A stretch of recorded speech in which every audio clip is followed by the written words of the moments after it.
Hi, I'm Ben and we are here at Glebe Farm School and we are on the scaffolding under the roof in the atrium. And this is Sam Green and I am doing an interview with him today. You alright? Yeah, thank you. What do you think of the atrium then? Do you think the atrium's good? Yeah, I think it looks really nice. Do you remember before when you did one of your previous interviews, the scaffolding was up here? So yeah. We're obviously progressively dropping the scaffold, so in a week and a half's time, once those guys over there finish doing that work, they'll move from that location to the location just behind us to do the ceiling work, and then the scaffold will go down 2 more lifts. How long did it take you to build the atrium? So, key part for us to do what we've done in here is obviously get the roof lights on top, which you can see is the glass.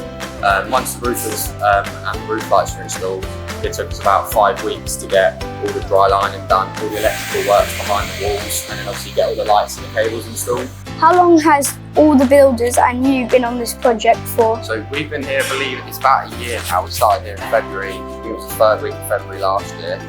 And obviously we're due to finish August, so it's 5-6 months time. Right, but now we're going to have a look in one of the primary school classrooms where we started the vinyl yesterday. So this is a self-leveling latex that they put on the concrete, which then takes out any deviations in the concrete, so that when we put the carpet and vinyl down, it'll all be level. What is the orange thing for? So the orange paint that they put down is a primer that they allow dry for a few hours, and then the latex bonds to that. So it just helps with the curing process of the latex and make sure that it doesn't break away in years to come. Why did someone write numbers on those windows? So we wrote the numbers on the windows so that when we're doing the furniture layouts, it's easy to remember what room numbers what, because each room layout has different types of furniture. So obviously all the primary school has a sink unit in the corner, but then so it helps us ascertain when we're looking at drawings and room numbers, you just remember what one's what. So if I come on site and someone says, oh, we've got a problem in room 1128, I can come here and I know straight away, just from walking through the doors, that this is room 1128 and I'm in the right room to correct the problem. So the guys today will do this room, then they're going to work their way from this way all the way to that end, and then they're working their whole way around level 1. And then in 2 weeks' time, they'll go upstairs to do the science labs which we saw earlier.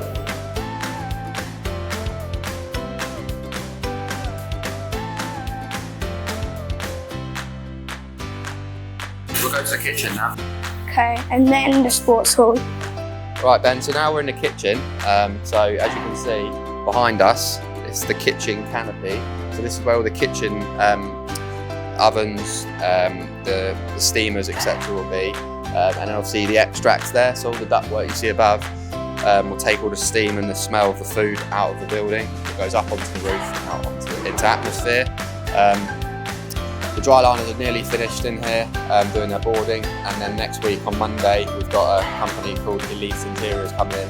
We're doing the white rock, so it's like a plastic wall system that they put on it. It's all white, and that's then obviously for the school, once it's in its permanent state, it's much easier to clean down than paint. So if when they're cooking some food, some of the sauce splashes on the wall, you just need a wet cloth to wipe it off straight away. Right, then over here, Ben, we've got the cold stores. So these were installed by a company that we have on site called Airedale.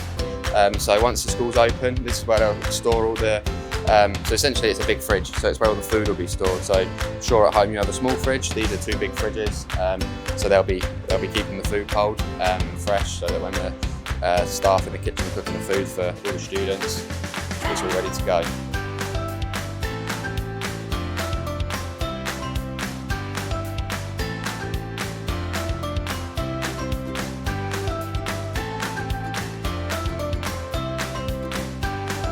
How big is this sports hall?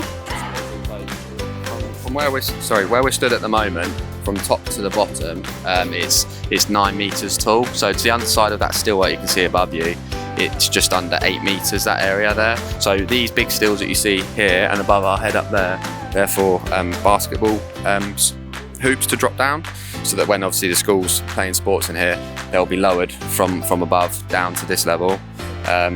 at floor level, we've got like a sprung timber floor here, so that when the children and teachers are running around on this area, it's got less impact on your knees.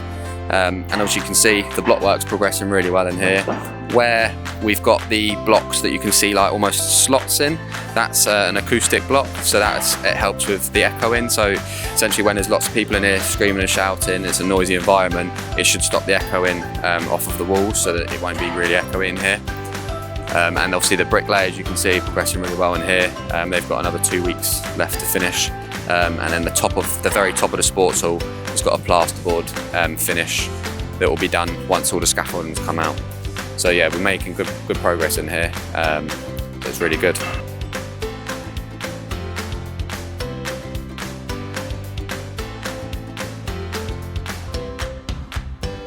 Then obviously I've explained you're going to lay a few bricks on the school. Again, just flatten the mortar. You see? Yeah, makes sense. Just a little push down, little scoop. Bring yourself over to the frame, and then just pretty much scrabble it along. Yeah. Then when you get a sausage-like shape, just give it a little prod. Scrape it off, and a bit more on. If you need a little bit more mortar at the end, come back to the board and just give it a little bit more of a prod. Yeah. And when you want to grab your bricks, obviously come over and grab one of the bricks. They are a bit big and heavy. Do you reckon you'll be able to cope with that? You got it? It's heavy, but I can help you along the way.